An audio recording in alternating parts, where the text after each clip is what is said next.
ibidukikije inkingi y'iterambere rirambye.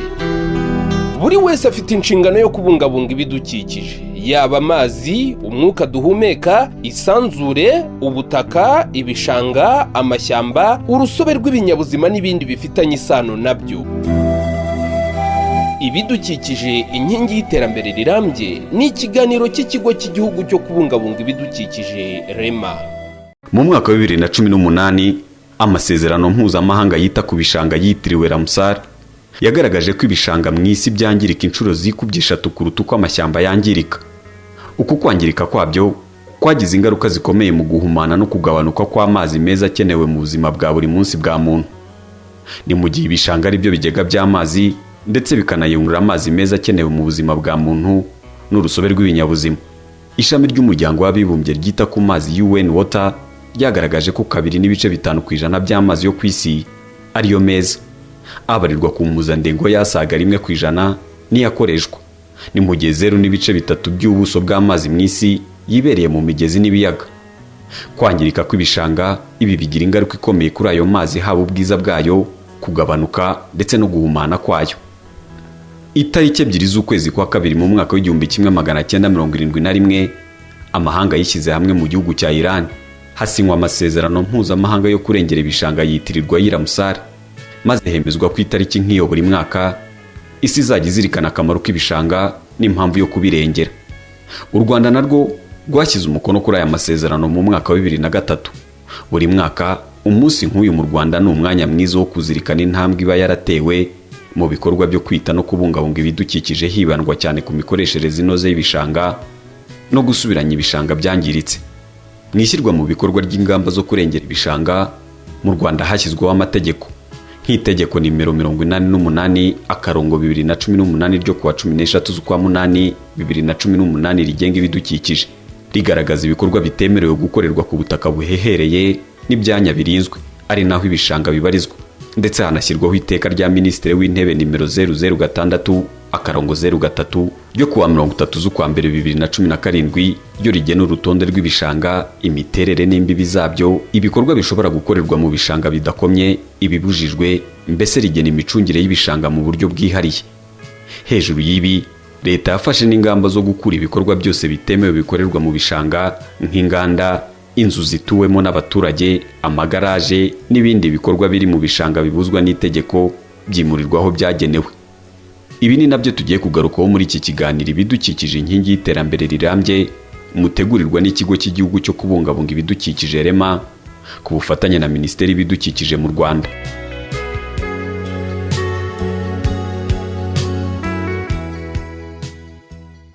Itariki 2 z'ukwa kabiri uyu mwaka ni umunsi u Rwanda rwifatanya n'amahanga kwizihiza umunsi mpuzamahanga wahariwe kurengera ibishanga. Insanganyamatsiko y'uyu mwaka igira iti tubungabunga ibishanga twita ku mutungo kamere w'amazi. Ni insanganyamatsiko yahariwe kongera kwibutsa akamaro k'ibishanga mu gufata neza umutungo kamere w'amazi. Ibishanga nibyo bigega by'umutungo kamere w'amazi mu isi, bifasha mu kuyayungurura bikuramo imyanda ituruka mu bikorwa bya muntu ndetse n'ibinyabutabire byifashishwa mu buhinzi bihumanya amazi. Ibishanga bifasha kandi mu kurinda isuri ku mukandara w'imigezi n'ibiyaga, bikaba bicumbikiye amoko y'ibinyabuzima asaga 40% by'ibituye ku isi, ndetse ibi binagira umumaro ukomeye mu kuyungurura umwuka duhumeka. Mu Rwanda habarizwa ibishanga 935. Ibi byihariye 10.6% by'ubuso bwose bw'igihugu.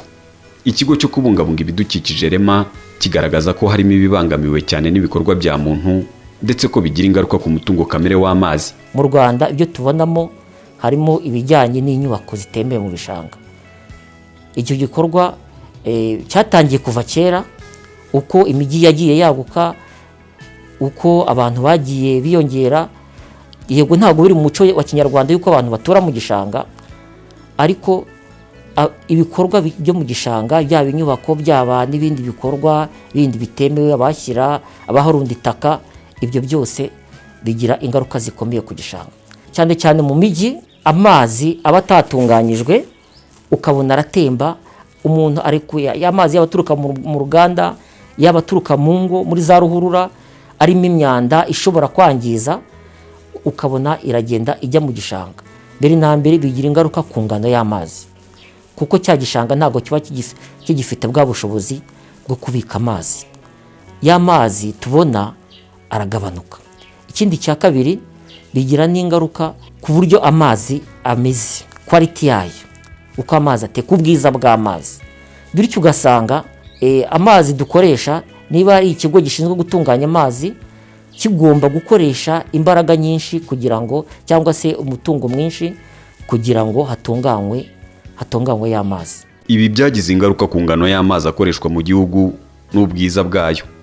Gusa mu rwego rwo kwishakamo ibisubizo ndetse no gushaka umuti urambye kugira ngo ibi bidakoma mu nkokora inzira y'iterambere rirambye igihugu cyifuza kugeraho, u Rwanda rwafashe ingamba zihamye mu kurushaho gukoresha neza umutungo kamere w'amazi. Mu bikorwa by'ingenzi twatangiye gukora harimo kugaragaza ahantu hose hakenewe kurwanya isuri, ariko kandi tubijyanisha n'ibikorwa byatangiye kugira ngo turwanye iyo suri, harimo nk'amaterasi ndinganire, amaterasi yikora, gutera ibiti ndetse n'ibindi. Ikindi harimo kurwanya imyuzure mu bice bitandukanye by'igihugu, harimo nk'igice cy'ibirunga aho twita muri volcano, hakaba n'igice cyo mu Cyogogo cya Sebeya ndetse n'umujyi wa Kigali. Ikindi kandi cyatangiye gukorwa ni ukongera ingano y'amazi, ariko dukoresheje uburyo bwo kuyabika cyangwa se storage, kugira ngo ayo mazi ajye adufasha mu bikorwa bitandukanye.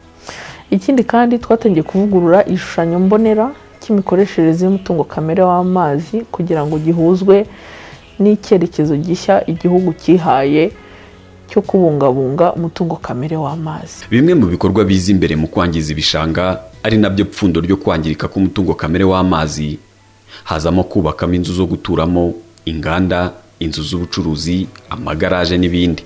Gusa usibye no kwangiza ibishanga, ubuzima bw'abahatuye nabwo bwari mu kaga biturutse ku biza byashoboraga kubageraho bitewe n'imihindagurikire y'ibihe. Ni ikibazo inzego za leta zahagurukiye, ndetse abahatuye n'ibikorwa bikorerwa mu bishanga birimurwa.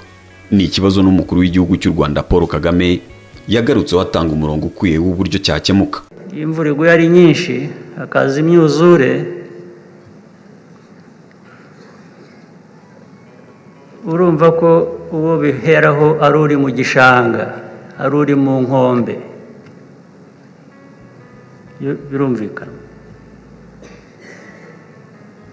Ariko n'ubundi igishanga ntabwo gikwiye kuba gituwemo, ntabwo igishanga giturwamo. Tumaze imyaka bitari mike bivugwa, nta bantu bakwiriye kuba batura mu gishanga, n'abo ngabo nabo, ku buryo dufite inshingano ku banyagihugu bacu, turabafasha ushaka uko twabatera inkunga bakajya aho bakwiriye kuba bari, bakabaho bakwiriye kuba bari, bagatura aho bakwiye kuba batura. Ibyo nabyo ni inshingano yacu, ntabwo wavuga gusa ngo wowe wagiye aha mu gishanga genda ugwe aho uguye. Ntabwo ariko bigenda. Leta nayo abo ngabo irabafasha. Umujyi wa Kigali ni hamwe ibishanga byaho byari bibangamiwe cyane n'ibikorwa bya muntu ndetse n'abari bahatuye. Umurongo wafashwe ni ukwimura abari bahatuye n'ibikorwa byarimo byimurirwa mu byanya byagenwe bigomba gukorerwamo. Ni igikorwa cyakozwe abaturage bari batuye muri ibyo bishanga basobanura impamvu bagomba kuva mu bishanga, zirimo nko kurengera umutungo kamere w'amazi, ndetse ubu benshi nibo bahamya bo kugaragaza akamaro ko kurengera ibishanga.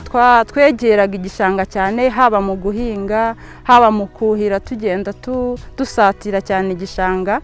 Amazi yabaga makeya mu gishanga, kikaba cyanakama, amazi tukayabura.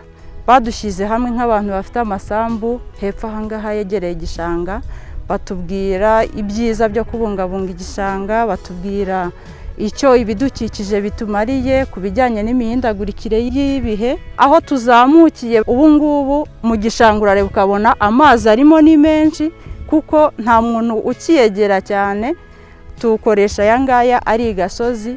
Usibye n'abaturage, muri iki gikorwa cyo kwimura ibyari bibangamiye ibishanga harimo n'abikorera.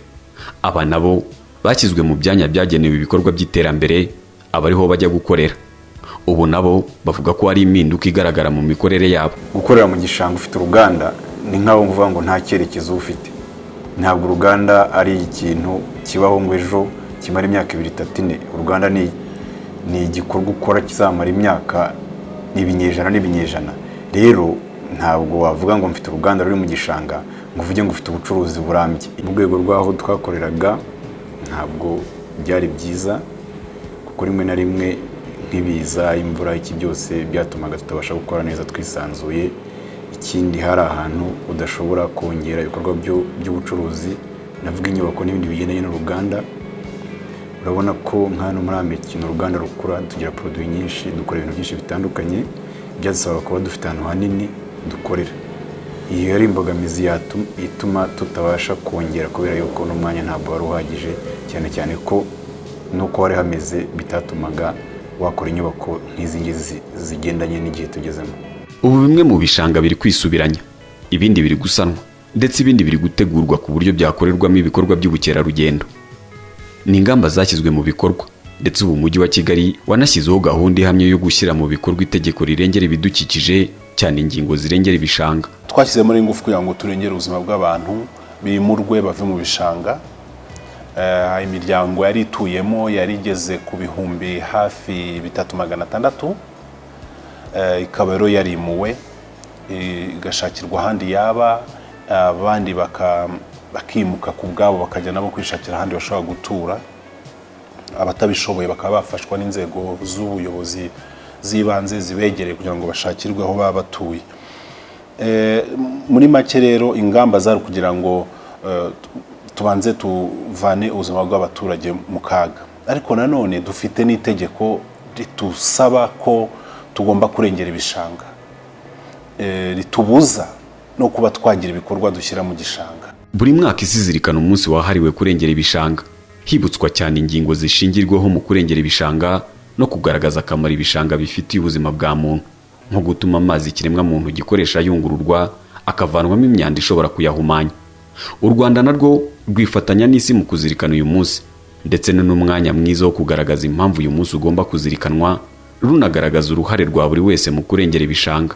Ibishanga n'amazi ni ubuzima. Amazi arakenewe cyane, kandi ibishanga nibyo bifata ayo mazi bikayungurura nk'uko twatangiye tubivuga. Niba dushobora kuba twagenda tukaba twagura ibindi biribwa mu bihugu duturanye, ntabwo twagura ya mazi. Nta terambere dushobora kugeraho tudafite amazi, kandi ayo mazi ibyo bishanga twangiza nibyo bifite uruhare rukomeye kugira ngo bifate ya mazi yatunganye buryo dushobora no kuyakoresha no kuyabona no kugeza ku gisekuruza kizaza. Ikintu cya kabiri, ubutumwa bwa kabiri nuko twumva ko tugomba twese gufatanyiriza hamwe. Ntabwo kubungabunga ibishanga bigomba kuba iby'ikigo gishinzwe ibidukikije, bigomba kuba ibya Minisiteri y'Ibidukikije n'ibyabo buri muturarwanda wese. Uretse kuri iyi si n'ahandi hantu dushobora kubona amazi kugeza ubu, nubwo ubushakashatsi bugikomeza. Ikindi tutagomba kwibagirwa ni ugukoresha neza umutungo kamere w'amazi. Ibi wari ubizi se? Mu bishanga 935 bibarizwa mu Rwanda, ibi byihariye 10.6% by'ubuso bwose bw'igihugu. Igishanga cya Rugezi, Burera na Ruhondo byashyizwe mu byanya bibungabunzwe bishingiye ku masezerano mpuzamahanga ya Ramsar yasinyiwe mu gihugu cya Iran mu 1971. Ibi bikaba byarakozwe ku itariki ya 1 z'ukwezi kwa 4 mu mwaka wa 2006. Tugana ku musozo w'iki kiganiro, nakwibutsa ko ibishanga ari ibigega by'amazi umuntu akenera ku isi kugira ngo ubuzima bushoboke. Kubibungabunga no kutabyangiza ni ukurengera ubuzima bw'abanyagihugu n'abazabakomokaho. Ikiganiro ibidukikije inkingi y'iterambere rirambye, mutegurirwa n'ikigo cy'igihugu cyo kubungabunga ibidukikije REMA ku bufatanye na Minisiteri y'Ibidukikije mu Rwanda cya none. Reka tugisoreza naho ubutaha. Ibidukikije inkingi y'iterambere rirambye. Buri wese afite inshingano yo kubungabunga ibidukikije, yaba amazi, umwuka duhumeka, isanzure, ubutaka, ibishanga, amashyamba, urusobe rw'ibinyabuzima n'ibindi bifitanye isano nabyo. ibidukikije inkingi y'iterambere rirambye ni ikiganiro cy'ikigo cy'igihugu cyo kubungabunga ibidukikije REMA.